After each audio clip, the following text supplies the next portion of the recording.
Dans un instant, nous partirons à la découverte d'un des plus beaux paysages de France. La chaîne des Puys pourrait bientôt appartenir au patrimoine mondial reconnu par l'UNESCO. Mais tout de suite, cette étude qui risque de conforter l'idée communément admise à l'étranger des Français pas toujours très regardants sur l'hygiène. Selon une enquête, 20% de nos compatriotes, 1 sur 5, passerait directement du pyjama au pantalon sans prendre sa douche quotidienne. Regardez ce reportage décapant signé Marie Croxel et Lionel Audibert.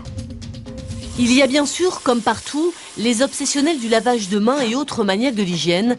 Mais il va falloir se faire une raison, le tableau français n'est pas des plus flatteurs. Moi je me douche tous les jours, je sais pas ce que font les autres. Enfin. Les autres se douchent aussi, mais pas tous à la même fréquence. Un Français sur 5 ne se douche pas tous les jours. Lorsqu'il s'agit de se laver les mains, les habitudes ne sont pas meilleures. Même dans des contextes aussi exposés que les transports en commun, plus d'une personne sur 2 ne se lave pas les mains après avoir voyagé. Est-ce que par exemple vous faites partie des gens qui se lavent les mains en sortant des transports en commun? Ah oui alors. Les rampes ne sont pas toujours... Quand je vais rentrer, je vais me laver les mains. On a tendance à oublier, c'est comme si on sortait des toilettes en fait. Ça n'est pas faute de considérer le métro ou le bus comme des nids à bactéries, mais rien n'y fait.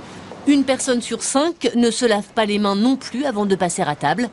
Pire encore, 1 sur 8 s'en dispense en sortant des toilettes. Quand on se lave les mains en sortant des toilettes ou avant de passer à table, on diminue de 30% les infections respiratoires et digestives. Quand on sait qu'une personne se met en moyenne 2 fois par heure automatiquement les mains à la bouche, on comprend que ce qui était sur les mains, on le retrouve dans le tube digestif. Au milieu de ce sombre tableau, un lieu fait de la résistance, la cuisine. Question de tradition, les Français n'y transigent pas avec l'hygiène. Hop, comme ça.